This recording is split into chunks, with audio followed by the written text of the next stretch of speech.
Good afternoon and welcome to the first 2024 seminar of the USDA Human Nutrition Research Center on Aging's Monday seminar series. Before introducing today's speaker, let me remind you to ask questions for our speaker using the Q&A icon located on the webinar toolbar. Please do not use the chat box. You can add questions at any time during the presentation as they arise. Please don't wait until the end. Each month during our 2023-24 seminar series, we have featured a speaker from the different USDA ARS Human Nutrition Research Centers.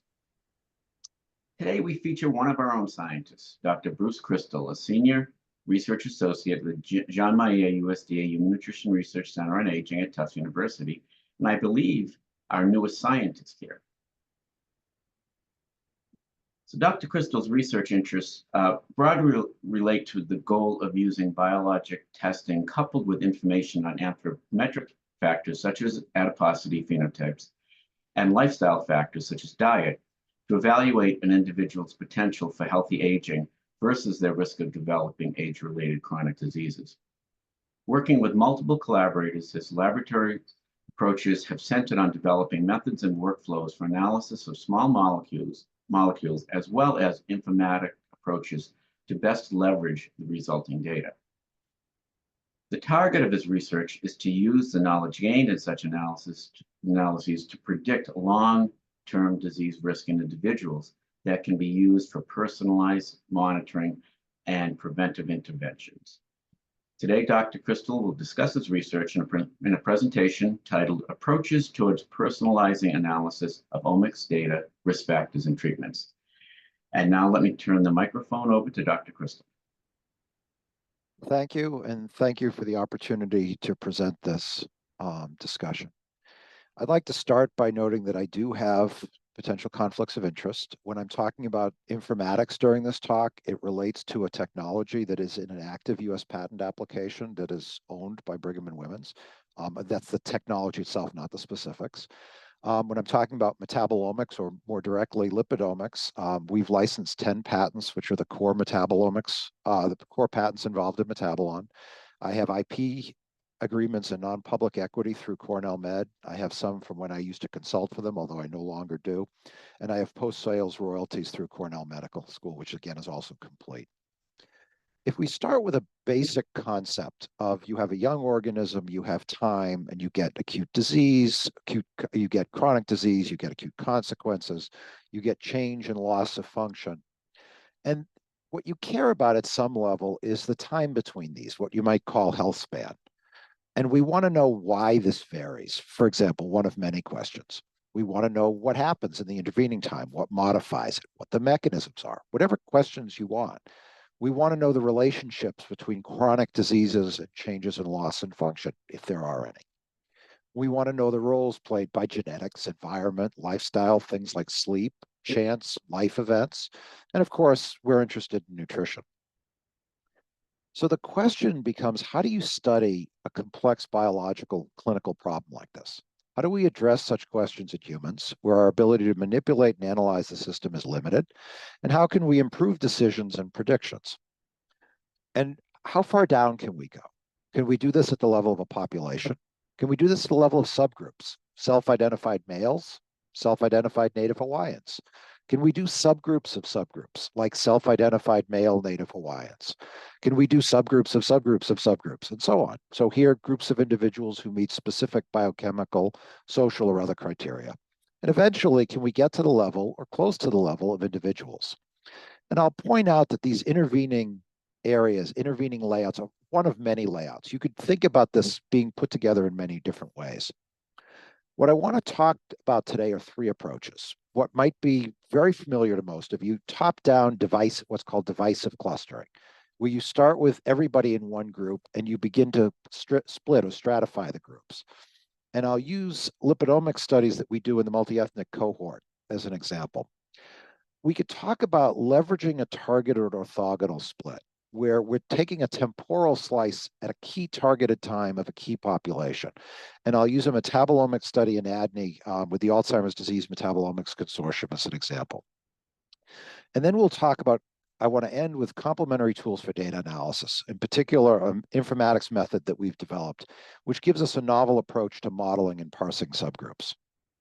There is a caveat that I want to make you all aware of. Actually, there's two. First, because I want to cover a very broad, in essence, a skeletal framework of how we personalize this, I'm not going to talk in any detail. I'm not going to go into the biological implications of most of what we're talking about. And second, because of the fact I wanted to set this up to hit this skeleton in a particular way, I'm often talking about data that I can't discuss in detail. Members of the consortiums have not approved it or seen it, and so on. So in a lot of cases, I won't have certain identifiers on my slides, and that's the reason. And if people are interested in them, I could talk about them afterwards. So if we now return to this why question, why does health span vary, for example? Our wet bench answer to this was omics, metabolomics and lipidomics. Get a global snapshot of metabolism.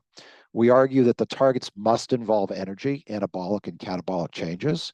Lipidomics will categorize these. They'll categorize diet-related changes, age-related changes, physiological status, and they don't require foreknowledge of mechanism, although we can inform about mechanism because we have a century of biochemistry and so on.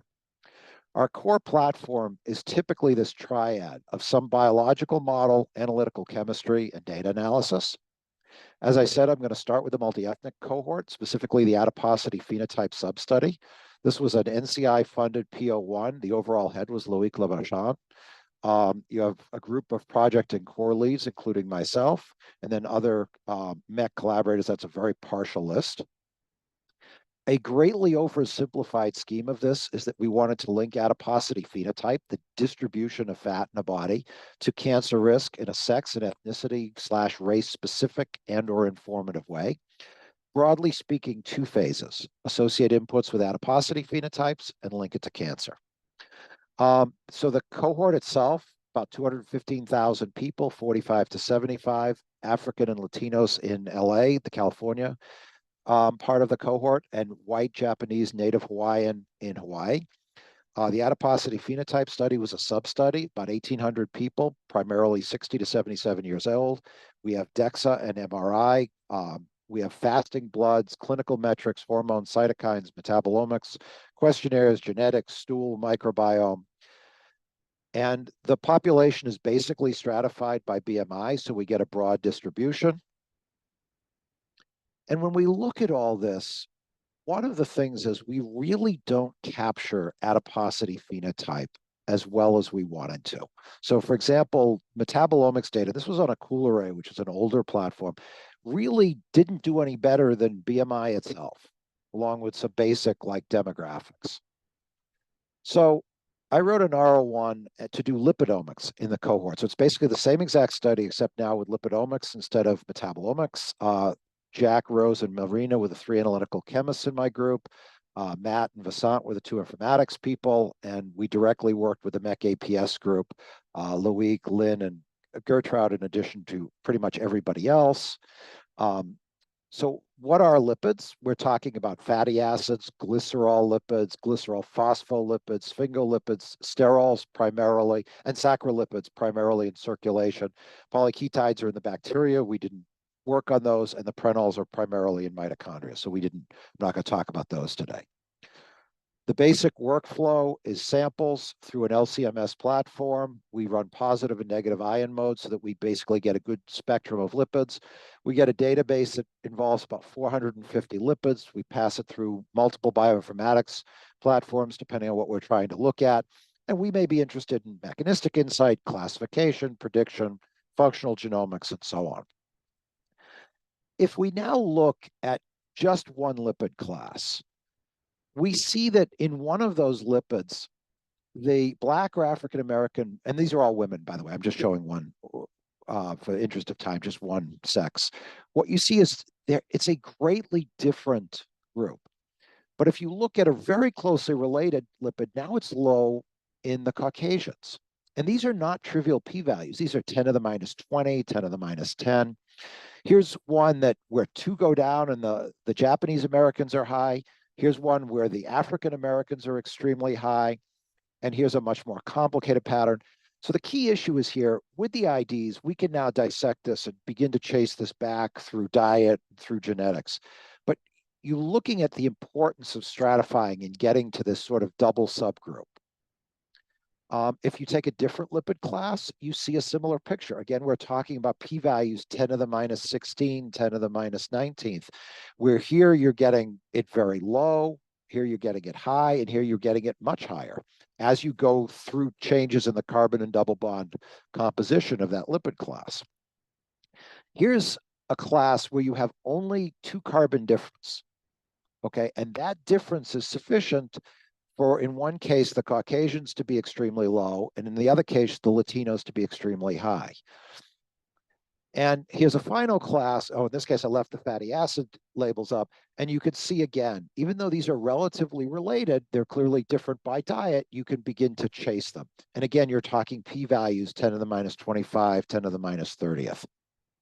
So what's the take-home lesson? The divisive clustering can be highly informative. It can be rigorous, but it requires a large N. So for example, we're talking about the MEC APS is 1,800 people. When we split by sex, by ethnicity, or by sex by ethnicity, we still have pretty good numbers. Now, obviously, those will get a little bit worse because some groups will be underrepresented.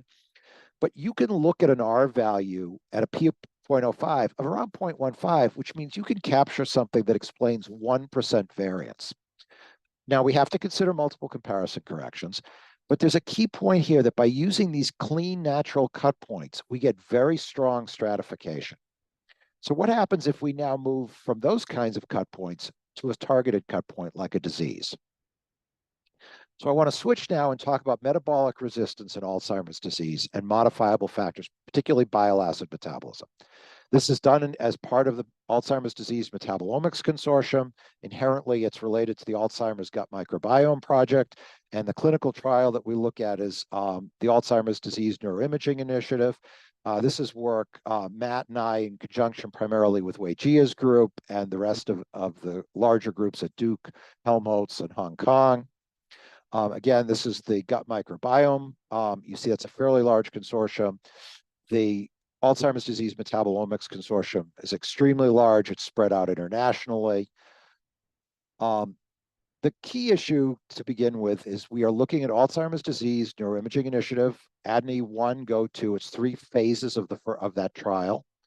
Bile acids are byproducts of cholesterol metabolism involved in lipid absorption, signaling, and energy homeostasis. Their synthesis and metabolism is regulated by human and gut bacterial co-metabolism, and it's influenced by the exposome.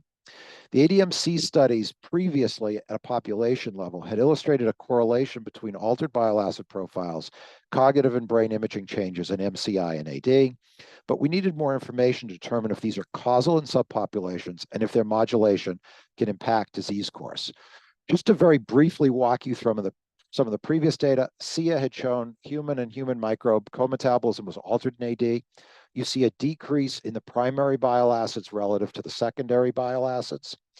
That same effect you see spreads out in some of the conjugated bile acids. Priyanka had extended that and shown that brain bile acid metabolism was altered in similar ways. Kwanzek had showed that these types of ratio shifts were linked to loss of whole brain surface imaging, whole brain surface, and to PET, FDG PET, so energetics in the brain. So we have this broad system. We had now used Wei Jia's platform, so this work was not done in my lab, it was done in Wei Jia's, and you get high quality quantitative analysis of about 40 bile acids, and we also look at some ratios. And when we simply start by looking at the baseline data, in work I'm not going to show you, we show that the primary association is actually in males and not so much in females. We then went on and looked at ApoE genotype specificity. We're again focusing only on the baseline, none of the follow-up work in ADNI.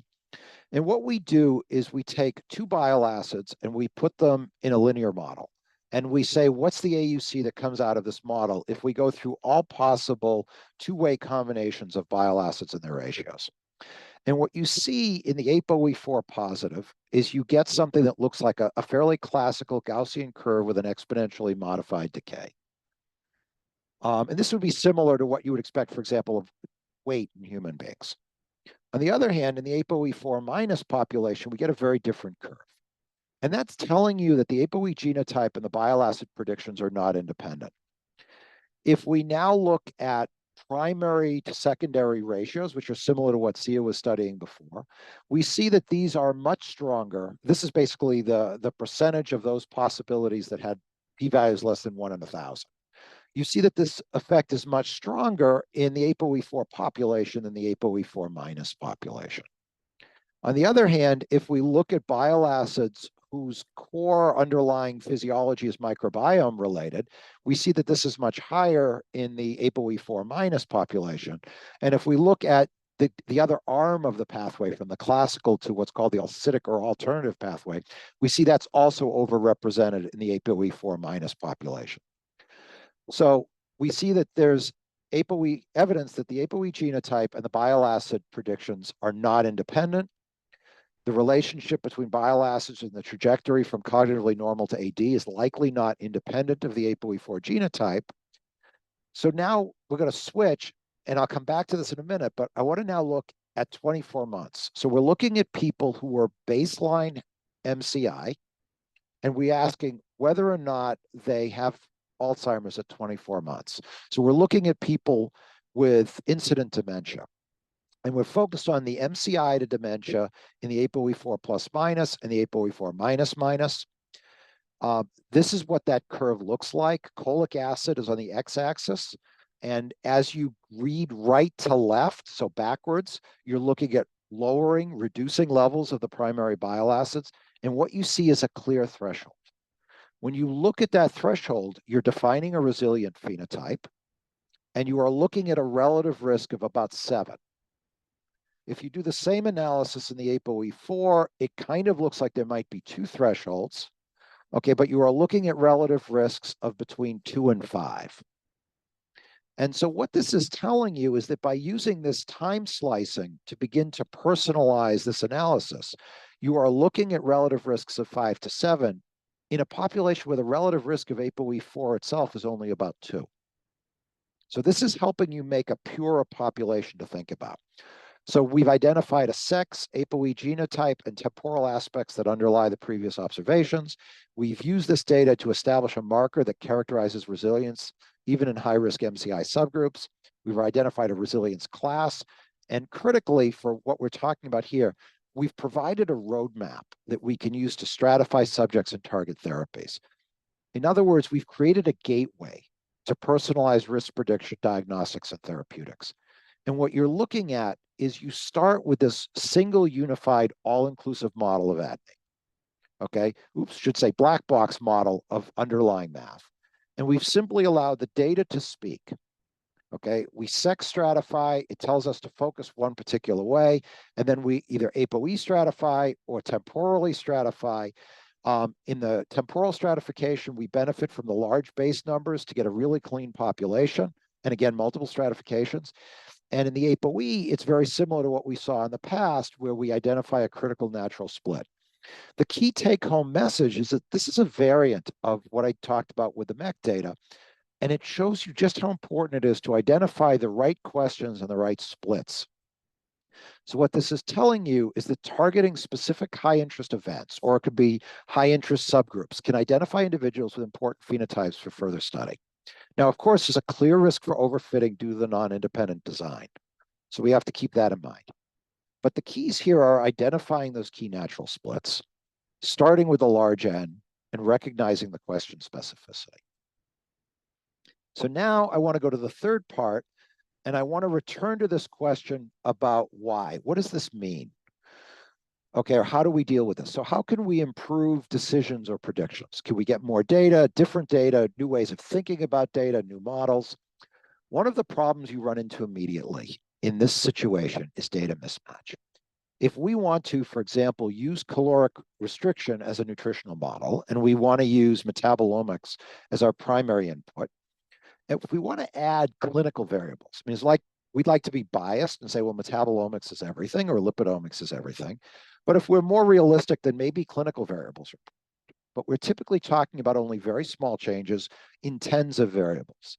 Metabolites, on the other hand, might be small percent changes in hundreds of metabolites. Proteins are often fold changes in thousands of metabolites, and genes are typically going to be binary responses with the number of variables in the millions. These mismatches create modeling problems. Okay, and you get more modeling problems as you start to say, well, what about plasma versus serum versus blood versus tissue? What about baseline versus temporal? And you have what's called the small n, large p. You don't have enough observations to deal with a number of variables without overfitting and without losing power. And this is essentially my state of the art problem about 20 years ago. So the question becomes, how can we leverage data to increase actionable knowledge? And we make the argument then and now that optimal handling and use of data resources will be a major factor driving future progress. And I'll put in the little corner to keep in mind, and maybe we use this to personalize the answers. Can we reliably get more information from our data and maybe use this to personalize it from answers? Can we rigorously combine disparate types of data and maybe use this to personalize answers? And obviously you sort of get the subtle message. For data-driven decision-making, the goal becomes to maximize how you move from data to information to knowledge. So how can we improve decisions and predictions? Well, it's often advantageous to combine multiple mathematical models for power or robustness. In other words, you're getting multiple opinions, or you're using metabolomics and proteomics. So in contrast to the large studies that I've spent the first part of my talk on, this really is three people. Is Frank Xu, who's been my collaborator for over 20 years on this problem. He works on, in essence, the flip side. Instead of caring about the overall distribution, he cares about the top hits. I'm less concerned that a 400-pound individual who's never exercised and lives on fast food and 2-liter bottles of soda and has parents with diabetes and is at high risk for diabetes. I'm more concerned how we deal with the middle of the distribution. Frank is interested in problems like information retrieval and in silico drug screening where you care about the top. So I work on that problem as well, and he works on this problem as well. And Matt Sniatycki, who was in my group, was the other person who has been involved with this project for a long time. So you could think about this as moving from a single intelligence system, where you go from raw data, so this is, let's say, a raw mass spec electrical signal, to features like compounds, to scores and ranks, which are the outputs of a model, to making decisions. We call the first step data reduction, the second mathematical modeling, and the third model usage. You can move a little bit away from a schema into something that's a little bit more concrete, thinking about data to information, being moving from standard model, it's just a spreadsheet, to the output of a mathematical model, to doing class prediction. And we can ask how we improve this. So we can think about getting more data. This is the immediate answer to everything. Let's collect more data, add proteomics to metabolomics, ask the subject more questions. We can try to improve features. So data reduction from that raw information to something we actually care about. Obviously, we can look at all three of these simultaneously, or we can begin to focus on mathematical modeling, how we use these raw data, these features, and so on to build models. And this becomes a lot of people's first thoughts. We build better primary models, and there are lots of tools. Regression techniques like linear regression, lasso, projection methods like PCA, PLS, PLSDA, and so on. And if you have tons of data, maybe you cycle this back and forth, and you do ensemble classifiers, for example. And I want to point out that these 5 arrows, for all practical purposes, is where the entire field is. We don't do any of this. What we've developed is a method called DIRAC, which is really modeling at a qualitatively different level. And what we want to talk about is information fusion. So combining classifiers potentially improves predictive accuracy, but it's never been a predictable approach. Classification most commonly improves when the classifiers are sufficiently good. In other words, they're not random chance, they have some accuracy, and they're different. Diversity is important. The specific influence of these factors on the outcome has been unknown. So I'm going to approach this from 2 areas. One, very broadly conceptual, and the other math. And I'm going to use the term math very loosely because there's going to be no real equations, for example. And I'm going to start with conceptually. We go back to this single intelligent system, and now we add multiple systems, and we say, how do we use these multiple systems? How do we use these multiple sites of information? Today, I'm going to focus only on binary classification. Is something in group A or group B? Well, why do we care about doing this? Let's start with that. Multiple inputs for fusions. Well, you can add observations, and I'm not going to talk about adding observations. That functionally is a different way of increasing your data set. I'm going to talk about increasing variables, multiple modes to better recognize class and diversity or characterize a target, proteomics and metabolomes, multiple detectors and import systems.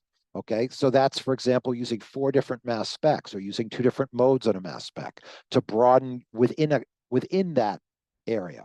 Or multiple algorithms that capture complementary information, like Lasso, which is very good at capturing extremely powerful single variables, and partial least squares, projection to latent structures, discriminant analysis, which is very good when you have diffuse signal. So if we now go back to this model and we say, how do we implement this? We can now move, there we go, to considering 4 different cases. What I'll call data or feature fusion, what I'll call decision level fusion, and, okay, it chose to advance on its own. Let's see if we can catch up here. So if you look at data or feature fusion, you've got 2 spreadsheets and you're just catenating them. So for example, metabolomics, proteomics, you build a single data set, you model it, you get your class prediction. This is well understood. It's very powerful if you have sufficient data because you have essentially every informatics tool at your disposal, as long as you have enough data. The problem is it requires very large data sets to avoid overfitting. The data has to be matchable in format. That's the problem I talked about before.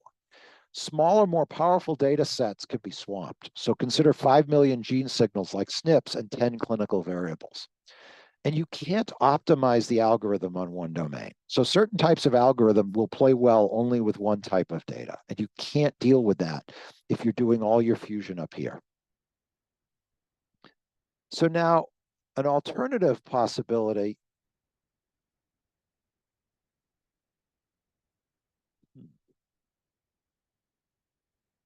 Okay, so an alternative possibility, which hopefully the slide will come in a second, is to build your models independently and then fuse them at the end. All right, and oh, there we go. No, we went forward 2, hold on.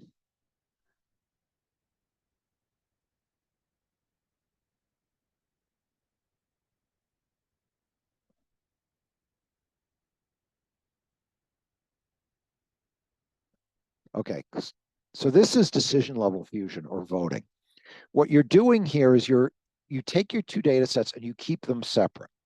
You build 2 separate models and then you do class prediction. And then you allow the different models to vote. Okay, so there's a couple of problems. First of all, so a couple of advantages. This is an extremely well understood approach. It's been known since at least the 1700s with Borda and Cortese. It's simple. It avoids all the non-matching problem data that we talked about. And you can work with algorithms that have been optimized for a given domain. The disadvantages is that this causes real problems with ties. And you can't account for model diversity or accuracy. And what I mean by that is if you want to know if you have cancer, maybe you don't think you do, and that's a vote. Maybe your doctor doesn't think you do, and that's a vote. Maybe your specialist doesn't think you do, and that's a vote. Maybe your spouse doesn't think you do. That's a vote. Maybe your kids don't. Maybe your kid's baseball coach doesn't. And in fact, maybe your astrologer doesn't. You have a real problem, though, from a data science side, if there's one person who thinks you do, and that person happens to be a surgeon who's literally holding up your tumor. Because voting systems cannot account for diversity and accuracy in the same way. So an alternative is to do system level fusion. Here, what you're doing is you're building 2 separate mathematical models, and then you're combining the models directly before you do the before you make the class prediction. This is flexible. You can use whatever informatics tools you want. It can potentially account for model diversity and accuracy. It does not require the data to be matchable in format. You can balance large and small data sets. It allows analysis of each data set by the most appropriate algorithm. There's only one disadvantage, and that is that there's no valid mathematical approach. So where does this leave Fusion? And the first question to ask is, why isn't there a method for system level fusion? So let's talk about a little bit of math. Consider an algorithm A that takes data to information, and I'll just write that as D through A to I sub A. Consider two algorithms, A and B. Can we identify one or more algorithms A such that A is better? In other words, you get more information from A than you do from B, than another specific algorithm B all, or at least most of the time. Alternatively, can we at least identify one or more algorithms B such that B typically performs worse than other algorithms? Surprisingly, the answer is no. There is no free lunch. And these are called the NFL theorems, or the no free lunch theorems in computer science. Very loosely, for any number of times where algorithm A is better than B, there's an equal number of times where algorithm B is better than A. For any set of situations in which A is better than B, there's an equal number of situations where B is better than A. This is true even if one of the algorithms is completely random. So why do we care about this? Consider two algorithms, A and B, and a third algorithm, C, where A plus B equals C. So is C better than A? Is C better than B? Both or neither? Because of the no free lunch theorem, we know that these have to be indeterminate. Therefore, without understanding the domain, we can never tell whether or not a fusion would help. So for data and feature level fusion, this is equivalent to asking whether increasing the number of variables is useful, and it falls directly into approaches like lasso or ensemble classifiers. And basically this boils down, we beat data to death using lots of powerful fancy tricks. Then we hope for the best. And I'll point out that I do this and I tend to be very optimistic about what it can do, but you have to be aware of what's going on. For decision level fusion, this falls into the realm of voting theory. Very well established approaches. We don't try to make it rigorous in that sense, we just do it. System level fusion is murkier. So let's reimagine it. Specifically, we want to know, can we find a loophole? Well, what do we know? Because we know context is what's really needed to get out of no free lunch. We only know two things. We know the accuracy of a model and the diversity between the models. So now I won't walk you through the details, but what we do by brute force is we simulate a lot of models. Okay, where those models are built in a data set, they have a class 1 and a class 2. There's a diversity between two different scoring systems. And we ask, what's the accuracy and what's the diversity between them by brute force? But we start just with the accuracy. And when we plot the accuracy defined by AUC on two axes, this is just using a Gaussian simulation, what we see is that it's not random. No free lunch would predict that all you will get in this is pure static. So there's signal. We found the beginning of a wedge to take this apart. If we add an exponentially modified Gaussian, the beneficial area gets smaller and it gets noisier. We can move from plus minus, qualitative to quantitative, and we see the more alike in accuracy the models are, the better they fuse. But we can also now begin to say, what happens when we look at diversity? So now we change the simulation so that we can set the correlation wherever we want. And we're looking at the within class correlation. And when we do that, what we're looking at are these strip charts on the right. And what you see is that extremely anti-correlated within class models almost always fuse beneficially, whereas highly correlated within class models basically don't fuse well at all. We show that the N matters. And then we go back and we start to look at accuracy, but we think about this in different ways. For reasons I won't get into in the interest of time, we had reason to believe that this was actually not going to be relative to the scores that come out of the model, but the ranks. And so we look at ranks, and now what we're doing is we're simply building the simulation, ranking the observations, and then doing the same exact analysis we did before. Now, as you'd suspect, because you've collapsed the score distributions of Gaussians and exponentially modified Gaussians to uniform distributions, you get roughly the same width, roughly the same quantitative difference, and you get the same basic structure, except now everything is cleaner. And you see that difference here if you look at scores versus ranks. But I will tell you that the absolute benefit is often less in rank fusions. Okay, they are actually scaled slightly different. So now we want to know, is this real?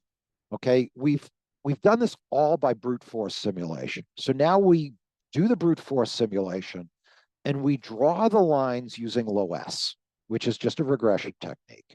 Now we take the lines where we've separated the positive and negative fusions and we layer them on top of a 50,000 blinded study test nested in the MEC. So this is over 50,000 individual independent studies, and we're asking how well we can predict whether or not the fusion is beneficial. And so these are score and ranks, and we're talking about plus minus versus absolute difference, all possible two-way DEXA combinations predicting MRI, and we have about a 99.7% accuracy in predicting whether or not the fusions are going to be beneficial. We know where some of the ones fail. We could talk about that at some point in time. Fully robust as described and fully described. And I'll point out that this is published about a year and a half ago, actually now more, a little bit over 2 years ago. The second paper is in press. I got the galley proof today. Should be out in about 2 weeks. So now DIRAC, diversity in ranks and accuracy, is modeling at a different level. It's a domain and distribution independent method to improve the use of data and mathematical systems. It complements existing systems. And this has implications for personalizing analysis. It provides another lens to look at data. Critically, what DIRAC is doing is it's rearranging information. It's not creating it. This ability to combine models provides information while reducing overfitting potential. So let me give you an example of how this works. So this is a disease, a specific subtype. It's defined currently using a series of questions. And we're trying to sort out the biochemistry. It's beyond a messy situation. We use DIRAC as a particular variant that we haven't discussed. And I'm going to point out that this is not a Brigham series, and we did this without confirmed overfit controls. In other words, there probably is some overfitting in what I'm going to show you, but I'm showing it to you in the way I'm showing it to you to make the points relative to personalization. We define an AUC based on logical cut points. We keep the top 50 in the middle, top 60, middle 60, exclude the middle 40 from the population. So we're really looking at top and bottom 40%. So it's messy, but not as messy as it could be. This is the best single marker that exists before we do this analysis. Has an AUC of 0.69, p-value of 10 to the minus fourth. R value is about 0.27, which means you're capturing about 7% of the variation. And if you adjust the p-value for multiple comparisons, you're really talking about barely significant. Now we just use DIRAC. The AUC is now 0.86. The R is almost 0.6, which means the R squared is 30.35. It's identifying and defining subtypes within the subtype. We have true disease as defined biochemically in about 26 people versus about 7. We have more or less pure controls in about 24 people versus 2. We make a pretty strong argument that this middle group is actually something completely different because it behaves exactly as chance if you're in that middle zone. So this will need to be examined separately. And it's arguably suggesting that DIRAC may be better at classifying things that are existing. I'll point out it's a 500% or a 5-fold difference in the variation explained. And this sets the stage for secondary analysis using established methods, which can determine, for example, what actually makes up the classes. And note the implications for personalized predictions here. Okay, because for these people, you are predicting they have disease individually with about 100% accuracy. Likewise, these people do not have disease with about 100% accuracy. So DIRAC, again, diversity of ranks and accuracy, it's a framework. It's not an equation. It's not a set of equations. It's not an algorithm. It's a set of approaches or rules that enable problems to be addressed that are otherwise unaddressable. So structurally, it's more like algebra or calculus. It's not like the quadratic formula or a specific machine learning algorithm. We are not saying we've invented algebra or calculus. Okay, but if you want to think about it structurally, it does not behave like a single algorithm. So conceptually and qualitatively, it's a new way to use data models and data. It's not another algorithm. It provides access to previously unidentifiable information in data sets. So it's giving you more information from the data you have. It doesn't fit data, so it doesn't overfit data as much. It's very analogous to the Pythagorean theorem. If you have a right triangle with 3 and 4 as two of your sides, you know the hypotenuse is 5. Okay, you are not adding information, you're not fitting information, you are simply seeing something that you didn't see before. And what Dirac is doing in the iteration instantiation that I've talked about is to determine whether or not two pieces of information should be combined. It's about 99+% accurate blinded analysis. We now know how to make it 100% accurate, provides immediately actionable information as well as insight. It is domain independent. It sits on top of other means of working with data, which means we can take all of your models and use them directly. Essentially low incremental costs, no integration costs to implement. It's fast. Several long-standing problems in system fusion have been resolved. We've shown that it is predictable given characterization of the input models. The mechanism is domain independent. It acts at the level of ranks and not scores. And quantitatively, for the first time, it shows how accuracy and diversity work together to give you an outcome. So if we now go back to what we're really talking about, and we talk about these three approaches, the sort of standard top-down divisive clustering, leveraging a targeted orthogonal split to focus in on something that's of high interest, and developing complementary tools for data analysis. The point that I want to really leave you with is that what these approaches do when you're using the power in the way that we're trying to use it is they start to give you pure clusters. They start to give you clusters that have high positive predictive or negative predictive value. These are functionally equivalent to personalized answers. If we have a group with 100% having disease, the individuals in that group have the disease. And critically, you can take that information and you can now flip it and work backwards.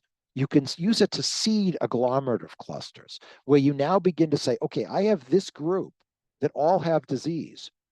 Who looks like this group in general, but hasn't yet been assigned to the disease class? And that's the question I want to leave you with. And I'll just thank the people from funded MEC and DIRAC. It's all NIH funding with the exception of one foundation grant from Standing Up to POTS. This is a series of R01s over the years, plus the PO1 that Loic Lemachon ran.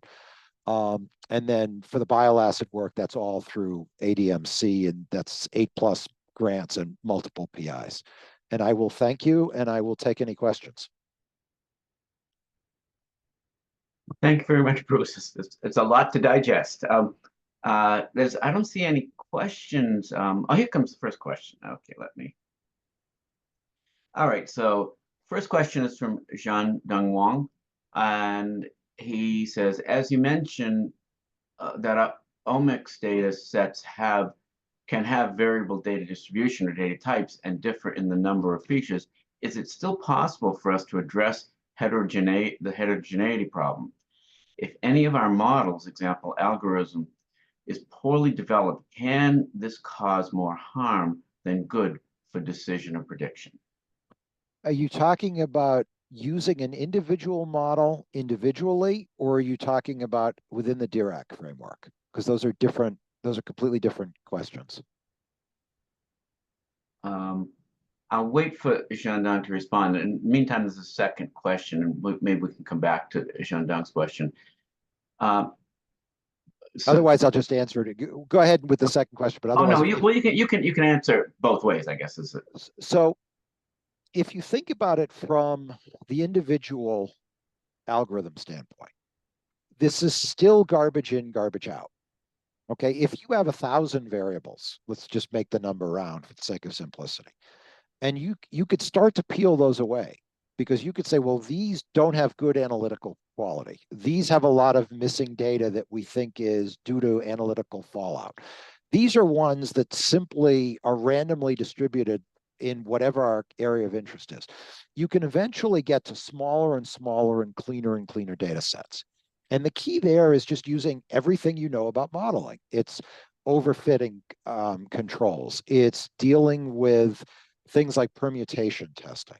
It's dealing with holdout sets and cross-validation.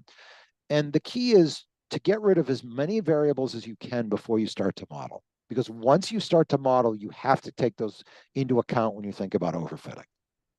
Okay? When you talk about DIRAC, again, you have that garbage in, garbage out mentality. But if you've now built these two models separately, let's say you have a heterogeneous so-so model. Well, that heterogeneity is going to be reflected in its accuracy and in its diversity. Okay, by the time it gets to DIRAC, that is all that comes forward is accuracy and diversity. So if there is an accuracy and the model is built validly, then it's going to be useful. Okay, if that accuracy is really low, then it's not going to be useful. And in fact, it will not use beneficially. And if that didn't answer anything, let me know and I can go back into it. But it's important to keep those two separate because there's essentially a firewall between the end of the modeling phase and the beginning of DIRAC. That's one of its advantages. Go ahead, Paul. Okay. So the second question comes from Daniel Parmaslow.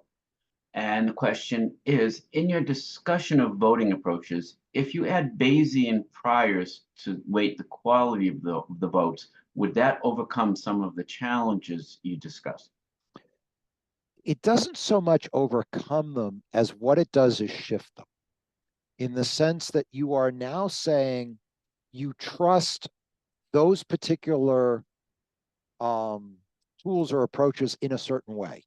So you're taking it out of the realm of voting typically and back more into the realm of model building and model analysis. And if you're combining models sequentially by Bayes, what you're doing essentially is a variant of ensemble classifiers. And I know that's a horrible analogy to make directly, but what you're doing is it's just a primary modeling strategy. And you have to make the determination of whether or not you have enough data to do that without overfitting. Okay, the next question comes from Benjamin Orbach, and he asked, where could we find more information about the underlying math that you didn't have a chance to discuss today? So the first paper is brute force. Okay, and the problem that we were facing, and we knew this when we wrote this paper, is that it was generally accepted that this was impossible. And so what we did by brute force is we showed there actually is signal there. And there's really no math in the first paper. The math is in the second paper, and it will be, assuming the galley proof is clean, it will be published in Patterns the first couple of days of February. And you can write me, I'll give you a link. But all the math for the core Dirac instantiation is in the second paper. Okay, and let me wait a few seconds here. Oh, here's another question. Oh, that's just Benjamin thanking you. Okay, so I think that unless anybody has any other questions to ask, if you could get into the Q&A right away, I think we may be able to end there. Oh, we did get another question. Okay. Okay, again, another question from Daniel. He asks, in the Dirac model, does it point to specific traits that are important, or is it more a black box? In the way in which Dirac is presented to date, it does not point to specific traits. We believe that you can use Dirac well beyond where it's built today. In fact, we know for a fact you can use Dirac well beyond to the extent extent to where it's developed today. And one of those things will be getting at that particular type of, for lack of a better term, interpretable machine learning, and machine learning there is maybe a bad term, interpretable informatics versus explainable informatics versus black box. Dirac definitely has the potential to be both explainable and interpretable. And the difference for people who are not familiar with that dichotomy is explainable means you know why the algorithm made a choice, but you don't necessarily know why that makes any sense. Interpretable is actually something where you can look at it and say, oh, I understand why that makes sense. Okay. And so that is coming in Dirac, but not at this exact moment. All right, so I think seeing no other questions coming into the queue, again, I'd like to thank you for a really fascinating Thank you. presentation today. And again, thank you for participating in the seminar. Thank you. Have a good day. You too.